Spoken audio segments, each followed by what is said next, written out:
Assalamualaikum warahmatullahi wabarakatuh. Nama saya Murmadani Putri dari kelas 7B. Saya ingin menceritakan tentang najis mukhafafa. Najis mukhafafa merupakan najis ringan yang termasuk dalam najis kategori ini, yakni air kencing bayi laki-laki sebelum berumur 2 tahun dan tidak makan suatu apapun kecuali air susu ibu. Adapun cara mensucikan cukup alengan memercikan air ke tempat yang terkena najis tersebut.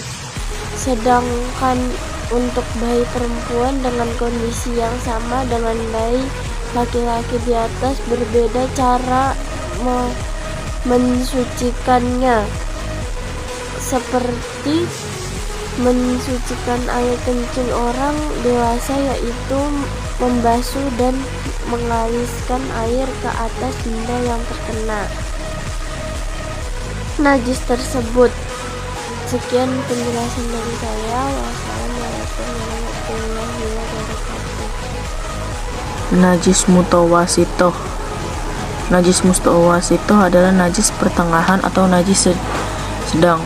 Contoh najis mutawasitoh adalah darah, nanah, air seni, tinja, bangkai binatang, kotoran manusia, dan sebagainya.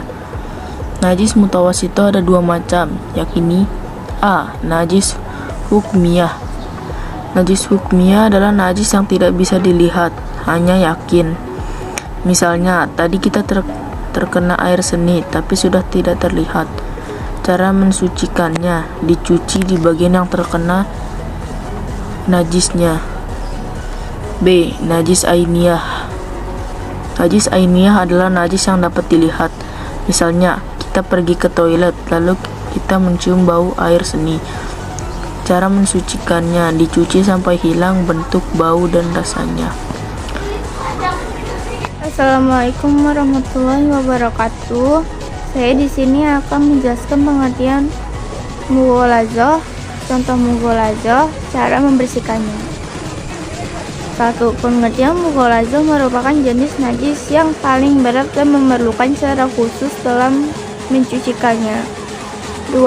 Contoh mughalladzah ini seperti terkena babi atau menyentuh babi, terkena air liur anjing baik secara sengaja ataupun tidak sengaja.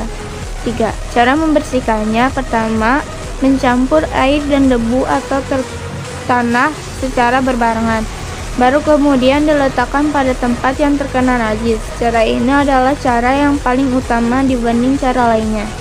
Kedua, meletakkan debu atau tanah di tempat yang terkena najis, lalu memberinya air dan mencampur keduanya, baru kemudian dibasuh sehingga bersih.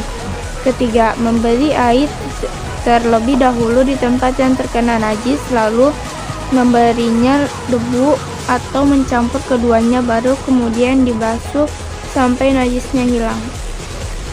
Assalamualaikum warahmatullahi wabarakatuh. Nama saya Cayakali Sarianti.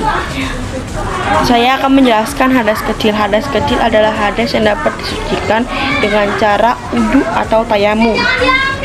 Contoh-contoh hadas kecil adalah buang air kecil, buang air besar,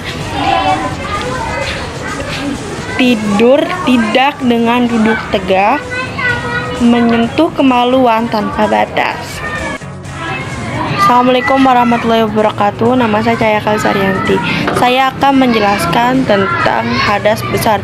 Hadas besar adalah hadas yang dapat disucikan dengan cara mandi khusus untuk menghilangkan hadas besar, yang disebut mandi janabat atau mandi wajib.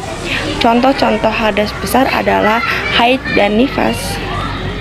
Assalamualaikum warahmatullahi wabarakatuh. Nama saya Alisa Nisa, kelas 7B. Saya akan menjelaskan tentang haid.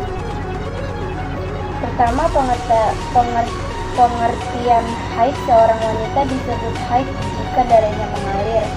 Adapun yang dimaksud di sini adalah darah yang keluar dari kemaluan perempuan ketika dalam kondisi sehat, bukan karena penyakit maupun akibat kehamilan. 2. Ciri-ciri haid. 1. Kram perut. 2. Muncul jerawat. 3. Payudara terasa padat dan nyeri saat disentuh. 4. Kecapean tapi susah tidur. 3. Yang dilarang saat haid. 1. Menonton film yang membuat emosi. 2. Washing dan cabut bulu. 3. Berdiam diri. 4. Minum susu dan produk berbahan susu. 5. Menggunakan pembalut selama seharian penuh. 6. Melakukan hubungan seks tanpa pengaman. 7. Memakan makanan yang mengandung garam. Wassalamualaikum warahmatullahi wabarakatuh. Nifas adalah darah yang keluar dari rahim yang disebabkan melahirkan atau setelah melahirkan. Ciri-ciri nifas adalah: yang pertama, rasa sakit pada payudara dan keluarnya air ASI atau air susu ibu. 2. Rasa tidak nyaman pada vagina. 3. Kontraksi. 4. Kesulitan buang air kecil. 5. Rambut rontok dan perubahan pada kulit. 6. Perubahan emosi. 7. Penurunan berat badan. 8. Dan sebagainya. Hal yang dilarang pada saat perempuan sedang mengalami nifas adalah sholat, puasa, dan berhubungan intim dengan suaminya. Assalamualaikum warahmatullahi wabarakatuh. Saya ingin menjelaskan arti dari istihadah. Istihadah adalah merupakan darah yang keluar dari kemaluan wanita di luar norma budaya bulannya, atau haid, atau di luar norma atau di luar waktu haid. Setiap bukan disebabkan karena melahirkan atau pada umumnya wanita mengalami istihadah selama 40 hari.